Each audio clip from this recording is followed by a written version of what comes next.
안녕하십니까, MR입니다. 오늘은 안경을 쓰고 왔는데요. 왜 안경을 쓰고 왔냐면요, 제가 최근에 이 안경을 선물 받았다고 인스타에 사진을 올린 적이 있어요. 일명 얼빡샷이라 그러죠. 대충 어떤 느낌이었냐면 이런 느낌으로 사진을 찍었었거든요. 예, 제 구독자분께서 이런 말씀 하시더라고요. MR님, 그 안경 쓰고 한번 리뷰해주세요 라고 하셔가지고 적극 피드백, 아시죠? 저는 빠른 피드백을 좋아하는 거, 바로 안경 쓰고 영상을 찍고 있습니다. 괜찮나요? 안경? 잘 어울리나요? 참고로 저는 시력이 나빠서 안경 쓰는 게 아니라 요즘은 뭐 영상 편집이나 컴퓨터 앞에서 작업할 일이 많기 때문에 이 블루라이트 차단이 되는 안경을 샀어요. 도수는 당연히 없고 블루라이트만 차단이 되는. 그래서 이렇게 비춰보면 여러분들한테는 이 파란색, 안경에 파란색이 비쳐서 나가는 걸 볼 수가 있어요. 그죠? 이 블루라이트, 파란색이 다 튕겨 나간다, 이렇게 생각하시면 돼요. 어쨌든 명탐정 코난 같나요? 어쨌든 오늘 영상은 이 전 영상이었던 아이패드 프로 3세대를 꼭 사야 하는 이유 7가지에 이은 이 아이패드 프로 3세대를 절대 사지 말아야 하는 이유 7가지에 대해서 말씀드리도록 하겠습니다. 이 짧은 사이에 구매하신 분은 없겠죠? 어떤 치명적인 단점들이 있는지 뒤에서 같이 한번 알아봅시다. 따라오세요.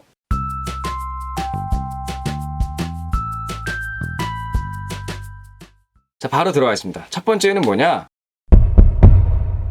위아래 구분 불가입니다. 이렇게 보시다시피 이렇게 딱 있으면 어디가 위고 어디가 아래인지 알 수가 없어요. 불편해요. 어떤 것들이 불편하냐면, 우선 얘 같은 경우는 페이스 아이디를 탑재했죠. 그래서 만약에 페이스 아이디 센서가 아래에 있으면 내가 이제 이 아이패드를 집을 때 조금 더 위로 들거나 혹은 각도를 이렇게 얼굴 쪽으로 틀 텐데, 그게 아니라 그냥 이렇게 아래에 대고 들어버리면 어떻게 뜨냐면요, 아래로 내려다봐서 잠금 해제, 이런 식으로 글이 떠요. 아래로 내려다봐서 잠금 해제라고. 근데 또 아래로 내려다봐도 잠금 해제가 안 돼요. 결국엔 각도를 틀거나 카메라에 갖다 대야 되기 때문인데, 이런 것 때문에 사실 잠금 풀 때 굉장히 불편해요. 그리고 가로로 있을 때도 마찬가지로 어디가 위인지 알면, 지금 여기가 위에요. 그러면은 이 엄지 부분을 살짝 내려서 이렇게 잡을 텐데 어딘지 모르기 때문에 막 불편하게 잡아야 돼요, 처음부터. 이런 식으로. 안 그러면은 이 페이스 아이디 센서를 가리기 때문에 어떻게 나오냐면 카메라가 가려졌습니다, 이런 식으로 나와요. 그래서 이게 디자인적인 통일성은 굉장히 좋지만 제 개인적인 바람으로는 우리 애플마크 좋아하잖아요. 그러니까 작게나마 이 아래쪽에 베젤 부분에 애플마크를 살짝 넣어준다든지 이런 식으로 해서 좀 위아래를 구분할 수 있게끔 알려줬으면 조금 더 편하게 쓸 수 있지 않았을까, 이런 생각을 하고요. 매번 잠금 풀 때마다 조금 불편한 점이 있습니다. 그런 부분이 있기 때문에 아이패드 프로 3세대를 절대 사지 말아야 하는 이유 첫 번째로 뽑았습니다. 다음은 두 번째 이유인데요, 이어폰 부재예요. 이어폰 부재. 원래 아이패드에는 이어폰이 들어가지 않았습니다. 근데 왜 이어폰 부재가 문제가 되냐? 보시다시피 USB-C 타입이 채용이 됐어요. 그리고 3.5 파일을 아예 다 빼버렸기 때문에 여기로만 음악을 들을 수가 있어요. 이 말은 뭐냐? 그냥 보통 사람들은 USB-C 타입 이어폰이 있지가 않습니다. 우리가 많이 갖고 있는 3.5 파일 이어폰도 안 되고 USB-C 타입 이어폰만 됩니다. 그게 아니면 아시죠? 에어팟. 저만 해도 USB-C 타입 이어폰이 없기 때문에 이 아이패드 프로로 음악 같은 거를 이어폰으로 들으려면 새로 사야 돼요. 근데 저 같은 경우에는 에어팟이 있기 때문에 크게 불편함은 없는데, 보통 대부분의 사람들이 이 아이패드 프로 3세대를 사면은 에어팟을 사시던지 혹은 USB-C 타입 이어폰을 사셔야 될 것 같습니다. 얘도 비싼데 추가 지출하라니 너무한 거 아닙니까? 자, 그렇기 때문에 이 친구를 절대 사지 말아야 하는 이유 두 번째로 뽑았습니다. 다음으로는 세 번째 이유입니다. 세 번째는 뭐냐? 그립감이에요. 이 친구 그립감이 별로예요. 베젤이 줄어들었기 때문에 이 잡는 게 참 애매해요. 두 손으로 잡아도 이런 식으로 잡아야 되기 때문에 애매하다. 그립감이 좋진 않다. 이 태블릿에서 그립감이 중요한 이유가 있어요. 이유는 뭐냐? 이 태블릿 같은 경우에는 노트북과는 다르게 우리가 누워서 사용하는 일이 굉장히 많습니다. 누워서 사용할 때도 웬만하면 두 손으로 잡고 있어야 돼요. 한 손으로 잡으려면 이렇게 손가락에 액정을 가리면서 잡고 있거나 이런 식으로 들고 있어야 되는데, 이것도 굉장히 무겁기 때문에, 물론 크기에 비해서는 가벼운 편이긴 해요. 그렇지만 크기 때문에 무겁습니다. 그렇기 때문에 웬만하면 두 손으로 사용해야 되는데 여기 그립감까지 안 좋기 때문에 더 불편하게 느껴집니다. 그래서 누워서 사용하기에는 조금 불편한 태블릿이다 라고 말씀드리고 싶고, 그래서 나는 주로 누워서 태블릿을 많이 사용한다 라고 하시는 분들한테는 그렇게 추천드리고 싶은 태블릿은 아닙니다. 자, 그렇기 때문에 이 아이패드 프로 3세대를 절대 사지 말아야 하는 이유 세 번째로 뽑았습니다. 다음은 네 번째인데, 네 번째 이유는 키보드가 불편하다라는 점입니다. 키보드가 불편? 근데 왜 키보드가 불편하지? 오히려 작은 아이폰 같은 게 더 키보드 측이 불편한 거 아니야? 라고 생각하실 수 있는데, 자, 한번 보세요. 제가 손이 자 이렇게 잡고 최대한 당겨도 여기에요. 이 말인 즉슨 평소에 편하게 사용할 때는 이 정도만 사용한다라는 말인데, 그렇게 되면 이 중간에 있는 걸 누르기가 굉장히 힘들어지죠. 이렇게 눌러야 돼요. 굉장히 불편해 보이죠? 세로로 있을 때도 보통 이렇게 잡고 있는데 키보드를 치려면 이렇게 좀 빼와서 키보드를 칠 수밖에 없어요. 사실 이게 문제가 안 됐어요, 기존에는. 왜 문제가 안 되냐면 키보드 나누기라는 기능이 있었거든요. 그래서 키보드를 이렇게 딱 잡고 이렇게 하면은 이쪽으로 조그맣게 보이고 이쪽으로 조그맣게 보여서 그냥 여기서 다 쓸 수가 있었어요. 그런 기능이 있었는데 진짜 웃기게도 그 기능이 빠졌습니다. 그 기능 찾느라 한참 걸렸는데 없더라고요. 아예 뺐어요. 진짜 스트레스. 어이가 없네. 진짜 리얼 어이가 없네. 사실 그 기능만 있었으면 굉장히 편했을 거예요. 왜 더 불편해졌는지 아세요? 카카오톡이 아이패드를 지원하기 때문에 키보드를 칠 일이 굉장히 많아졌어요. 예를 들면 유튜브 하다가 이렇게 카카오톡을 칠 때 정말 최용만님의 그 손 사이즈가 부러워집니다. 내가 최용만님 손이었으면 이거 그냥 이렇게 잡고도 다 칠 수 있을 텐데 저는 안 됩니다. 손이 작은 편이라서요. 사실 이 카카오톡이 지원이 되면서 저희가 이 아이패드를 주로 사용하는 게 영상을 시청하면서 카카오톡을 한다든지 인터넷 쇼핑을 하면서 카카오톡을 한다든지 혹은 뭘 다른 걸 하면서 카카오톡을 하는 거예요. 항상 카카오톡이 껴있는 것 같아요. 그렇기 때문에 항상 키보드를 쳐야 되는데 너무 불편해요. 어찌됐든 키보드 타이핑이 굉장히 불편해서 이 아이패드 프로 3세대를 절대 사지 말아야 하는 이유 4번째로 뽑았습니다. 다음으로 5번째 이유인데요. 5번째 이유는 액세서리 비용이에요. 애플의 액세서리 제가 꼭 사야 하는 이유에서도 말씀드렸지만 굉장히 찰떡입니다. 그건 인정. 너무 좋아. 너무 잘 맞아. 정말 인정. 근데 문제는 뭐냐? 너무 비싸요. 너무 비싸기 때문에 감당이 안 돼요. 애플 펜슬 2 가격 159,000원, 그러니까 16만원이라는 소리잖아요. 그 조만한 펜이 16만원. 만년필인가?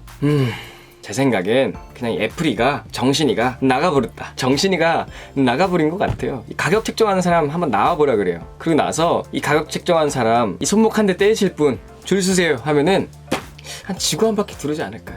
너무해요 진짜. 그리고 이 케이스 있잖아요. 아이패드 프로 3세대 케이스 걔가 99,000원이고 키보드까지 되는 케이스가 219,000원이에요. 너무 비싸죠. 근데 야 비싸면 안 사면 되지 않냐 이렇게 궁금해 하실 수도 있어요. 제가 아까 말씀드렸죠. 키보드 타이핑이 너무 불편하다고. 키보드 되는 케이스가 있으면 더할 나위 없는데 너무 비싸요. 그래서 저는 안 샀어요. 그냥 불편함을 감수해야겠다 이런 생각을 했어요. 왜냐? 219,000원 키보드 케이스 너무 비싸기 때문에. 그리고 키보드 케이스까지 장착을 하면 이런 생각이 들더라고요. 그럼 얘가 노트북이랑 솔직히 뭔 차이지? 자리도 어차피 이렇게 거치하고 키보드 이만큼 튀어나올 텐데 그렇게 타이핑하면서 거치하고 타이핑하고 카카오톡하고 이러면은 야 이건 차라리 노트북으로 하는 게 낫겠는데 이런 생각이 들더라고요. 그래서 더 사기 싫은 이유도 있었고 어찌됐든 정말 잘 만든 아이패드 프로 3세대 액세서리. 근데 그 비용이 너무 비싸기 때문에 이 아이패드 프로 3세대를 절대 사지 말아야 하는 이유 5번째로 뽑았습니다. 다음은 6번째 이유인데요.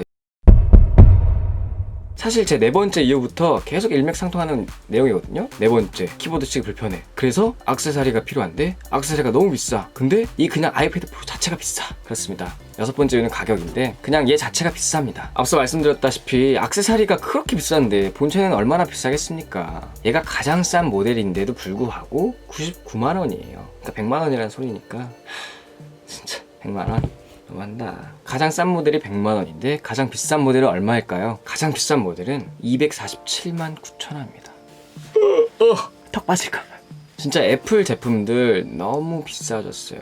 저도 벌이가 예전보다 나아졌지만 그런데도 선뜻 사기가 힘들어요. 왜냐면 야 이거 내가 사면 잠깐만 커피 값을 얼마나 아껴야 되는 거야? 이런 생각이 드는 제품들이 많아졌어요. 그래서 농담이 아니라 저 같은 경우는 애플 제품을 굉장히 좋아하지만 진짜 이런 식으로 가다가는 좀 정이 떨어질 것 같아요. 진짜로. 아마 저만 이렇게 느끼는 건 아닐 거예요. 제 주변에도 애플 팬들이 굉장히 많은데 최근에 애플 제품을 다 버리고 다른 브랜드로 넘어가신 분들이 꽤 많아요. 왜 그래? 라고 물어보면 애플 가격 정 떨어진다고 이런 말씀들을 하시는 분들이 많기 때문에 그런 분들은 사실 애플 팬이었다가 바로 순식간에 안티팬으로 돌아서게 돼요. 그러니까 애플은 앞으로 이런 것들을 좀 반영해서 가격을 어느 정도 합리적이게 좀 책정했으면 좋겠다라는 생각이 듭니다. 어쨌든 너무 비싼 가격이기 때문에 이 아이패드 프로 3세대를 절대 사지 말아야 하는 이유 6번째로 뽑았습니다. 다음으로 마지막 7번째 이유인데요. 7번째 이유는 뭐냐? 대안입니다. 대안. 사실 진짜 너무나 좋은 대안들이 많아요. 가성비의 끝판왕이라고 불리는 중국 제품들도 많고 뭐 가까운 삼성 이런 제품들도 많은데 제가 생각하기에 가장 좋은 대안은 뭐냐면요, 아이패드 6세대예요. 이 아이패드가 좋으신 분들은 굳이 다른 브랜드 찾아보실 필요 없어요. 아이패드 6세대를 한번 알아보시면 될 것 같은데, 사실 이 아이패드 프로 같은 경우에는 어떤 크리에이터, 창작자 분들에게는 굉장히 좋은 아이템이 될 수가 있어요. 뭐 그림을 그린다든지 포토샵을 한다든지 영상을 편집한다든지 이런 분들에게 굉장히 좋은 대안이 될 수 있지만, 그냥 집에서 영상 시청하고 뭐 카카오톡하고 웹서핑하고 이렇게 사용하시는 분들 대부분이 이렇게 사용하거든요. 저도 사실 그 축에 속하고요. 저 같은 분들은 아이패드 6세대를 사시는 게 합리적인 소비다 라고 말씀드릴 수 있습니다. 아이패드 6세대 같은 경우에는 가장 저렴한 모델이 43만원이에요 얘 100만원, 걔 43만원. 그러니까 이 아이패드 프로 3세대에 비교했을 때 반값도 안 하는데 진짜 쓸만해요. 9.7인치로 화면이 작은 것도 아니고 굉장히 크고요. 애플 펜슬 1도 지원하고요. 속도도 느린 게 아니에요. 그 정도면 진짜 뭐 웬만한 게임들도 다 돌아가고 굉장히 빠릅니다. 그럼 이 친구를 안 사서 아끼는 돈이 무려 56만원이기 때문이에요. 그리고 심지어 아이패드 6세대는 액세서리도 저렴합니다.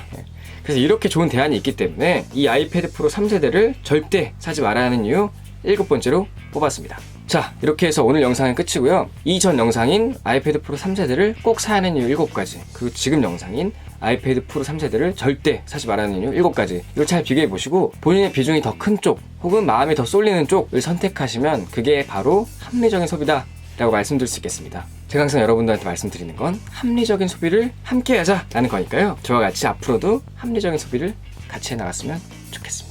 네, 오늘 영상 여기까지고요. 제 영상이 조금이라도 도움이 되셨거나 유익하셨다면 여기 아래 보이시는 MR 버튼 보이시죠? 이 버튼 누르면 바로 구독되니까요. 구독 한번 눌러주시고 좋아요와 댓글, 알림 설정까지 부탁드리겠습니다. 꼭이요. 지금까지 IT 크리에이터 MR이었습니다. 감사합니다.